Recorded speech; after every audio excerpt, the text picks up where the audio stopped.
Are you new to sewing and wondering which are the best pressing tools to have? I've been sewing for many years and I've gathered a few little tools that have helped me with my dressmaking. I'm going to show you my favourite 6 pressing tools I have and also how you can make one of them. When you're dressmaking, a big part of the process is to be pressing, whether it's pressing seams or pressing darts or pressing a hem.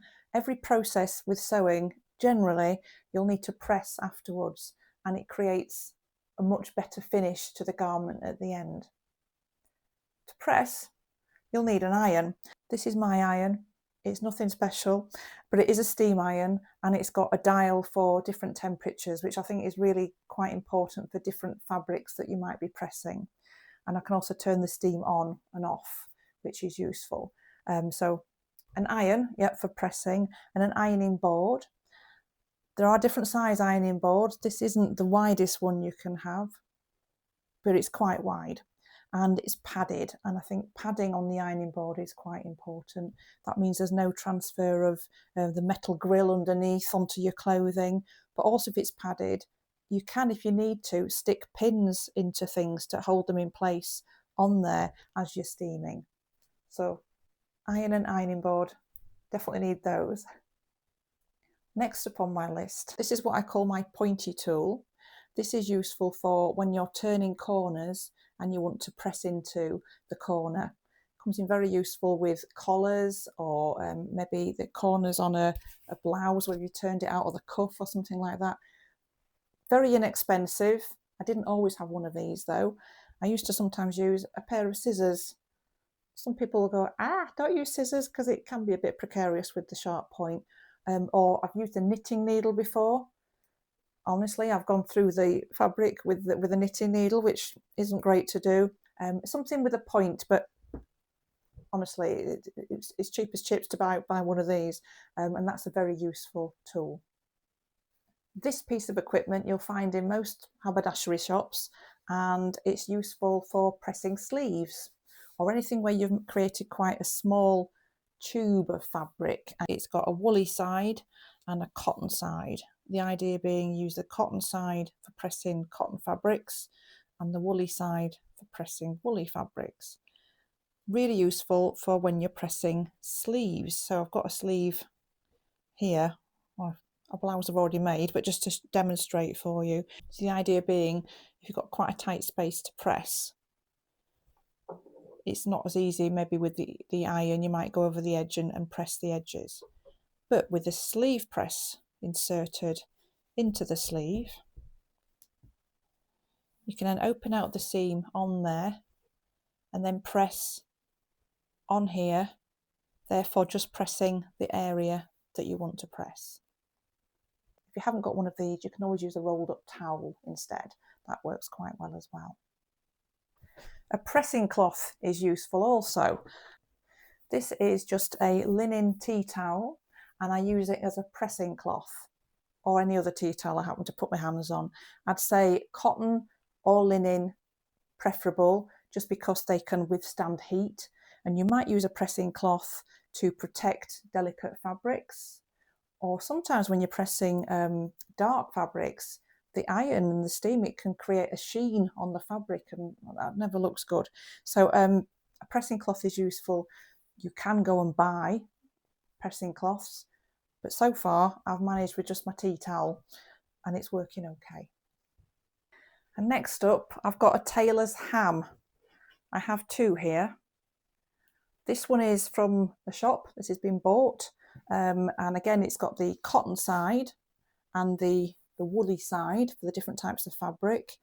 It's great. It does its job. It's nice and firm. But I made this one. I made this one a long time ago. And I generally use this one just because it's bigger. And I find it quite useful for darts because there's just more space on there. Sometimes use this one, but very often use this one. And to make your own, I'll just at the end of the video go through how I did that so you can create your own if you want to. If you're finding this video of interest and useful, please hit the like button. It does help YouTube send this video out to other people who like similar things to yourself. So next up on my list is a clapper.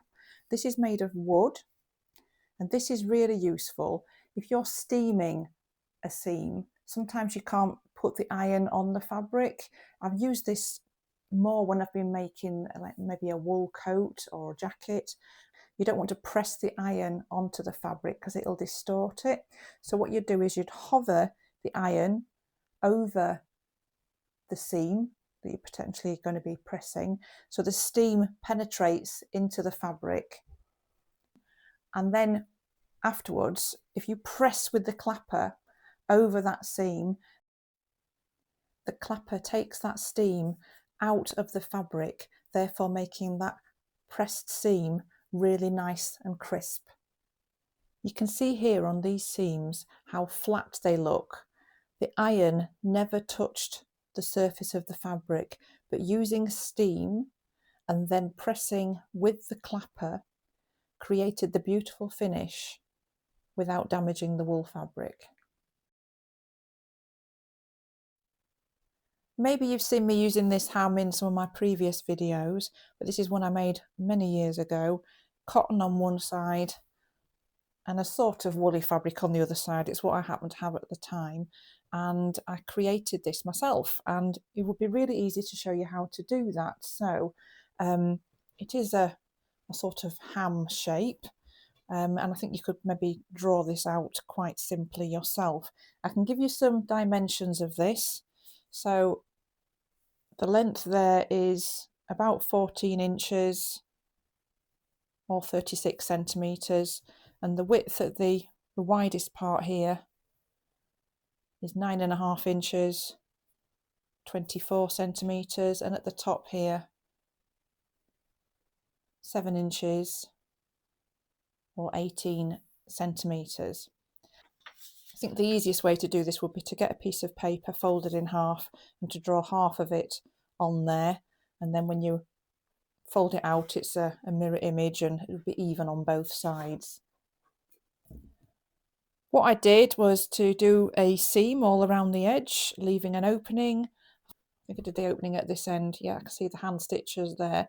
And inside it's stuffed with sawdust and little scraps of cotton fabrics. The sawdust will work in a similar way to what the clapper did for taking the steam quite well.